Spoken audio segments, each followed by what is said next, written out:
Well, as you can see, that's quite the airplane. Both of them, the X-15 and X-43.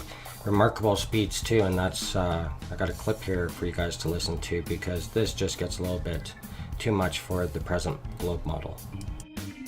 Flying at Mach 10 involves several challenges. First of all, the scramjet propulsion system must work at even a higher speed, 7,000 miles an hour as opposed to 5,000 miles an hour. And that's always very challenging to make it up at these extreme speed conditions. The second one is that when you fly that fast, the heating rates are about twice as high at Mach 10 as at Mach 7, and therefore you must design the vehicle, including the propulsion system, to be able to withstand these kinds of temperatures. So those are the two major challenges, and the data that we'll be obtaining will be very valuable in addressing those kinds of challenges that such a vehicle would have to. Well, as you heard there, those speeds and then the curvature that would have to maintain that drop in altitude, I just can't see that possible. There's also another program. It was a joint program at Australia, and here's some footage from it. It's from Operation HyShot, or it was called HyShot, I should say, which also went into high claws and all that. I'll leave some links for you guys to explore it all. But as you can see from this footage, now this one here was shot up to 400 kilometers up, as they say, where the payload. So the payload, what it was they put basically a plane inside the nose of the rocket, shot it up, and the aircraft takes off from that nose. As you can see here, they have the camera in the nose of the rocket there, and we get to see this aircraft take off from the nose. And you can notice in the backdrop there, you can see Earth there, and it's completely flat. And this is at 400 kilometers up. So this is basically, in my opinion, probably the highest picture we have that is showing the true nature of our world, because you can see the sun right above it right there, and the hot spot, even though this is poor quality. And as it takes off, that moisture hits the screen of the camera where it's being housed there, but you still get a good view of what's going on here.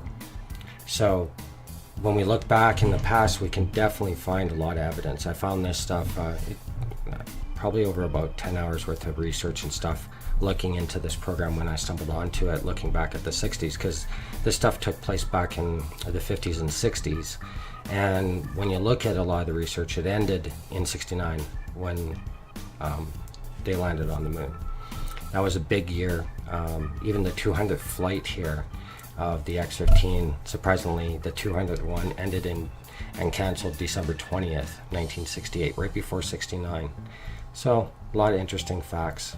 Also got some pictures here, some just refueling and stuff, where you can clearly see the back. And also what I wanted to talk about too was that there's this back and forth about the curvature. You know, some people swear they see it when they're up in an airplane. Well, we got footage from above an airplane that shows it flat. So obviously that's not the case. So I'm wondering, what are they seeing? Like, what is the problem with perception here that people are seeing a curve?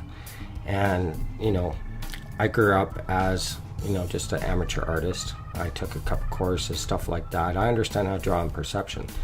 Now, I put together a little drawing here.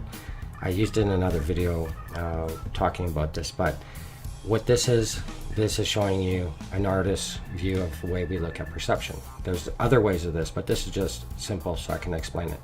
Now, this is an actual reality though. We don't got a natural, through our eyes we aren't going to see a straight horizon like that always, because naturally we actually look in an arc. So when we look at real observation compared to artist rendition, there's going to be a difference. And I think what's happening is some people, when you look up in perception, there's a theory. The theories of perception assume there is poverty of stimulus.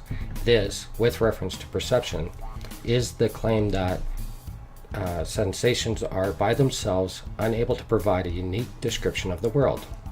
Sensations require enriching, which is the role of the mental model. Hence, them instilling the globe, which instills this picture, which I think people, in a way, can't break free from, and they keep seeing the curve. You know, with even all this evidence, it seems like they're stuck to that. But anyway, hope you enjoyed this little clip, and I'll talk to you guys soon.